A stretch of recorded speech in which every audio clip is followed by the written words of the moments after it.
there are people history remembers. Kings, inventors, heroes. Their names survive long after their footsteps disappear. And then there are people like George. If George vanished tomorrow, almost nothing in the world would change. His neighbors would notice after a few days. His employer would replace him within a week. His landlord would rent the apartment before the month was over. The city itself would continue breathing as if he had never existed. George was not gifted. He wasn't handsome. He wasn't especially intelligent. He wasn't unlucky either. He simply existed. Quietly, predictably, comfortably. If you passed him on the street, you probably wouldn't remember his face 10 seconds later. And perhaps if you looked into a mirror long enough, you might discover a little of George looking back at you. Every morning, George woke at precisely 7 o'clock. Not because an alarm forced him to. After years of repetition, his body had become the alarm. 7 o'clock. Eyes open, 2 slow blinks, sit up, slippers, bathroom, brush his teeth exactly 2 minutes. Shower exactly 7. Toast. 2 eggs, 1 glass of water, never coffee. George hated coffee. He always had. Even the smell reminded him of burnt paper. By 7:42, he put on the same gray coat hanging beside the front door. At 7:44, he locked his apartment. At 7:45, Mrs. Wilson from across the hall left for her morning walk. They nodded, never spoke. They had repeated that silent greeting for nearly 6 years. George did not think much anymore. There was no need. Routine had replaced thought years ago. His feet knew every crack in the sidewalk before his eyes reached them. He stepped over the broken pavement without looking. Crossed the first street before the pedestrian light changed. Waited exactly 23 seconds for bus 17. The driver never greeted him. George never greeted the driver. Neither considered this rude. It was simply how mornings worked. But that morning, something felt slightly misplaced. Not enough to frighten him, just enough to scratch at the edge of his thoughts. The stray dog that barked at everyone watched him in complete silence. Its ears lowered, as though it recognized him or perhaps mistook him for someone else. George slowed for a moment, then kept walking. Strange, the bus arrived, 12 seconds late. George noticed. He always noticed. A child sitting near the window smiled at him. George instinctively looked behind himself. Surely the smile belonged to someone else. It didn't. The child simply smiled, then looked away. At the next intersection, the traffic light flickered 3 times before turning green. George frowned. Must be the rain, he thought. Small things, forgettable things. The sort of things people explain away, without realizing they have explained nothing at all. George worked on the 23rd floor of a building whose windows never opened. If someone asked him what his job was, he could answer. But if they asked what those numbers actually meant, he couldn't. Every morning, new columns appeared on his screen. He copied them into another document, checked them twice, pressed submit. The next day, different numbers appeared. He had performed the same task for 8 years. Not once had he questioned where the numbers came from, or where they went afterward. Sometimes, while staring at endless rows of meaningless digits, George wondered if someone somewhere was doing exactly the same thing, copying numbers that he himself had written. The thought always disappeared before lunch. The workday ended precisely at 5 o'clock.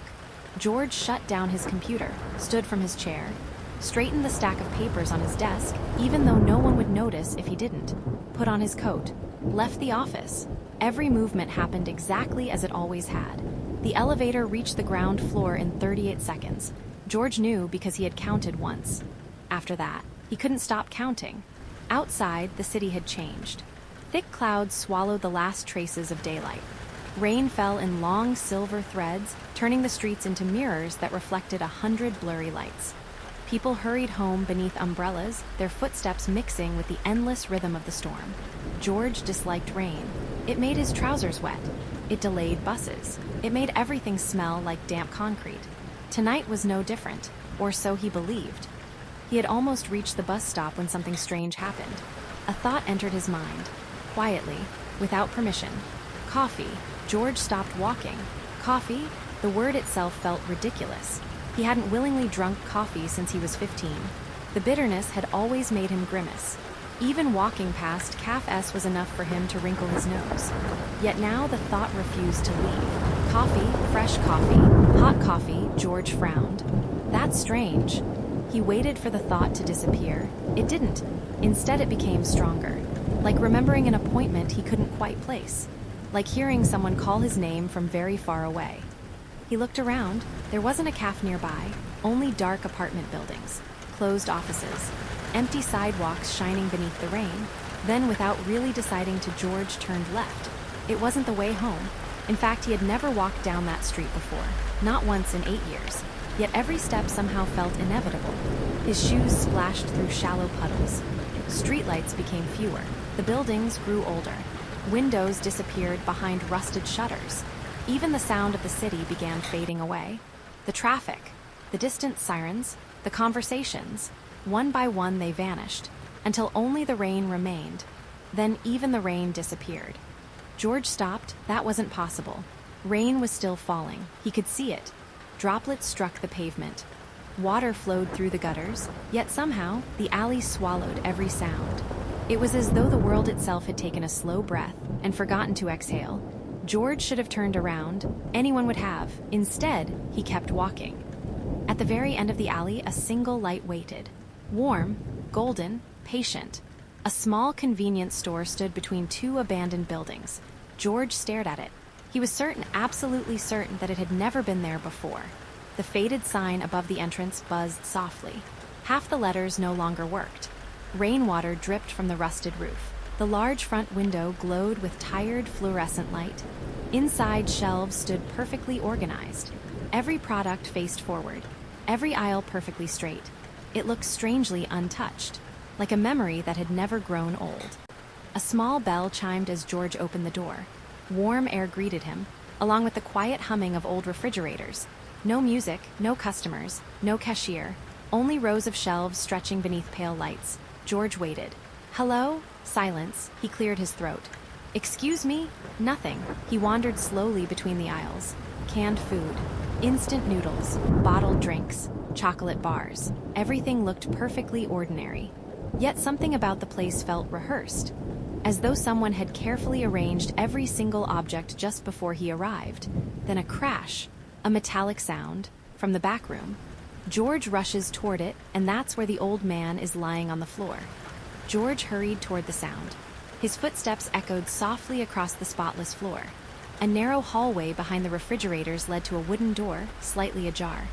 Another dull thud came from inside. Hello? George called. No answer. He pushed the door open. The room beyond was little more than a storage room. Cardboard boxes were stacked neatly against the walls. Shelves overflowed with canned food, cleaning supplies, and dusty glass bottles whose labels had long since faded. On the floor lay an old man. He had fallen beside a ladder, one hand clutching his lower back. George rushed forward. Sir, are you all right? The old man looked up. His eyes were unusual, not because of their color. George couldn't have described their color even if he tried. It was something else. They looked impossibly old. Older than the wrinkles on his face, older than the store itself, older than memory. Yet the old man smiled as though nothing had happened. Would you look at that? He muttered. Still hurts. George blinked. You fell. Apparently. George helped him to his feet. Surprisingly, the old man was lighter than expected, almost weightless. Thank you, the old man said as he dusted off his sleeves. Most people would have left. George shrugged. It wasn't a big deal. The old man stared at him for a second longer than felt comfortable. No, he whispered. It rarely is. The old man slowly walked behind the counter. Every movement was careful, unhurried, like someone who had forgotten the meaning of rushing centuries ago. George glanced toward the shelves. Do you own this place? The old man chuckled. Goodness, no. Then George hesitated. You work here? I do. George couldn't hide his surprise. The man looked well into his 80s, perhaps older. Far older. Is that strange? The old man asked. George awkwardly scratched the back of his neck. A little. Why? Well, George immediately regretted the sentence. Old, the old man laughed, a warm laugh, the kind that belonged around fireplaces. Yes, I am. An awkward silence settled between them. George glanced toward the drink refrigerator. Then, almost without thinking, he spoke. Do you sell coffee? The smile disappeared, completely. The old man froze. One hand remained resting on the counter. His eyes slowly lifted toward George. Coffee? George frowned. Yes. Several long seconds passed. Then the old man quietly asked, Are you? A traveler, George laughed. It was such an unexpected question that laughing felt easier than answering. No, never left the country. The old man didn't smile. That's not what I asked. George tilted his head. Then what do you mean? Silence. The old man's eyes wandered somewhere far beyond the walls of the little store, as though listening for an answer that never came. Finally, he sighed. Strange, George waited. I am almost never wrong. Another pause. Perhaps I really am getting old. George gave a polite smile. He had met elderly people like this before. Kind, lonely, fond of saying things that made sense only to themselves. He assumed this was one of those moments. So, George said gently, about the coffee. The old man blinked, as though remembering where he was. Of course. He disappeared into a room behind the counter. George heard no coffee machine, no kettle, no grinder. In fact, he heard nothing at all. The old man returns carrying a simple ceramic cup. No steam, yet George can somehow tell it's hot. He placed it carefully on the counter. The cup was plain white, no logo, no decoration. Yet George found himself staring at it. Something about it felt familiar, like recognizing a face from a dream. How much? George asked. The old man smiled again. This time there was sadness behind it. No, George reached for his wallet. Really, I can pay. The old man slowly shook his head. You already have. George took a careful sip. His eyebrows lifted, not because it tasted wonderful, but because he couldn't tell what he was tasting.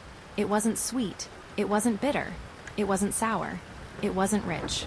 It wasn't weak. It wasn't even particularly coffee. It simply was. Before he could form another thought, he had already taken a second sip, then a third. Without realizing it, the cup was empty. George placed the empty cup back onto the counter. He stared at it for a brief moment, almost expecting another thought to come. Nothing did. Only a strange sense of familiarity lingered somewhere beyond his reach. He couldn't remember what the coffee had tasted like. The realization bothered him for exactly 3 seconds. Then his mind quietly filed it away as one of those odd little things that happen from time to time. Thank you, he said politely. The old man accepted the cup with both hands. Safe travels. George smiled awkwardly. George didn't understand the reply.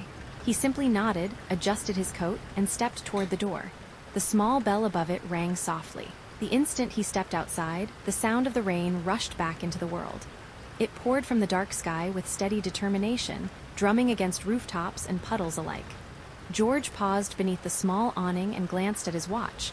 9:47 p.m. His eyebrows rose. Already? It certainly hadn't felt that late. He slipped the watch back beneath his sleeve. I'd better head home. 7 o'clock comes early. Pulling his coat tighter against the cold, George started the familiar walk back through the rain. He never looked behind him. Had he done so, he might have noticed that the convenience store's lights went dark the very moment he disappeared around the corner. Or perhaps he would have found nothing there at all. George walked home through the rain with his hands buried deep inside his coat pockets. The city had already begun settling into the quiet rhythm of the night. Apartment windows glowed warmly behind rain-speckled glass. A taxi splashed through a puddle. Somewhere in the distance, thunder rolled across the sky before disappearing into the storm. It was an ordinary night, just as every night had always been, and George preferred it that way. By the time he reached his apartment building, the rain had soaked the shoulders of his coat. He climbed the 3 flights of stairs, unlocked his door, and stepped inside. The apartment greeted him with complete silence. It always did. George lived alone. There was no one waiting to ask how his day had gone. No television left playing in the background. No smell of dinner drifting from the kitchen. Just the quiet ticking of the wall clock. Tick, tick, tick. George hung his coat neatly on its hook, placed his shoes exactly beside the door, checked that the windows were locked, checked them a second time, then drew the bedroom curtains shut. The rain became little more than a distant whisper. For a brief moment, he thought about the old convenience store, about the strange employee, about the question, "Are you a traveler?" George let out a quiet chuckle. Some people really do have vivid imaginations. The thought was comforting. It allowed the world to remain ordinary, and George liked ordinary. He changed into his pajamas, set his alarm for 7 o'clock, and slipped beneath the blankets. The mattress welcomed him with familiar comfort. He closed his eyes. Sleep came almost instantly. At first everything felt normal. Darkness, silence, the gentle drifting sensation that came before dreams. But tonight George never dreamed, he never turned over in bed, he never half opened his eyes when thunder shook the windows. The alarm rang at 7 o'clock. It rang for 23 minutes. Then its battery died. George never heard it. Outside, the city welcomed another morning. People hurried to work. Buses followed their schedules. The stray dog barked at passing strangers. George's office noticed he hadn't arrived. They assumed he was sick. By the second day, they assumed he had forgotten to call. By the third, his landlord began to worry. George had never missed a rent payment, never ignored a phone call, never disappeared without a word. Using the spare key, the landlord quietly unlocked the apartment door. "Mr. Carter?" No answer. He stepped inside. Everything was exactly where George always left it. The shoes, the coat, the neatly folded dishes. Even the bed looked untouched. George still lay beneath the blanket, peaceful, as though he were enjoying the deepest sleep of his life. The landlord smiled with relief. "George." He gently placed a hand on his shoulder. Then his smile vanished. George's skin was cold. Too cold. Long before anyone opened the bedroom curtains, George had already taken his final breath. There was no tunnel of light, no voice calling his name, no memories flashing before his eyes. George simply opened his eyes. He took a slow breath. The air was cool, crisp, carrying a scent he couldn't quite recognize. It wasn't rain, it wasn't dust. It wasn't the familiar smell of city streets. George blinked several times. Where am I? Above him there was no sky, not darkness, not light. Just an endless ceiling of soft white mist stretching farther than his eyes could follow. He slowly sat up. The bench beneath him was carved from smooth black stone. It was warm, almost as though someone had been sitting there only moments before. George looked around. His heart skipped a beat.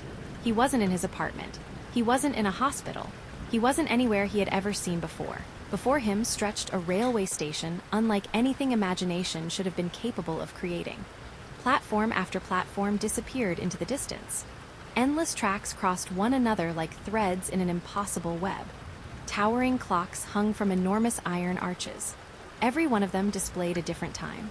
Yet none of them moved. Great locomotives waited silently beside the platforms. Some were built from polished brass. Others seemed carved from crystal. One train appeared to be made entirely of black wood, though no wood George had ever seen shimmered beneath its own light. Above every platform floated signs written in languages George had never learned, yet somehow he understood every single one. He simply couldn't explain how. George slowly stood. People moved calmly through the station. None of them hurried. None of them seemed confused, as though arriving here was the most ordinary thing imaginable. At first glance, they looked human. Then George noticed the details. A woman whose silver hair floated gently despite the complete absence of wind. A man whose skin resembled polished marble. Two children laughing together, though one possessed 4 delicate arms. A tall traveler carrying what appeared to be a tiny galaxy inside a glass lantern. Another walked without casting a shadow. One elderly gentleman tipped his hat politely toward George. 3 glowing eyes blinked beneath its brim. Nobody reacted. Nobody stared. To everyone else, this was perfectly normal. George, however, felt as though reality had quietly gone insane. His breathing became quicker. "This," he whispered, "has to be a dream." He pinched his arm. It hurt. He slapped his own cheek. It hurt more. A few nearby travelers glanced toward him with mild curiosity before continuing on their way. George lowered his hand. Not a dream, then. A soft chime echoed through the station. A woman's calm voice followed.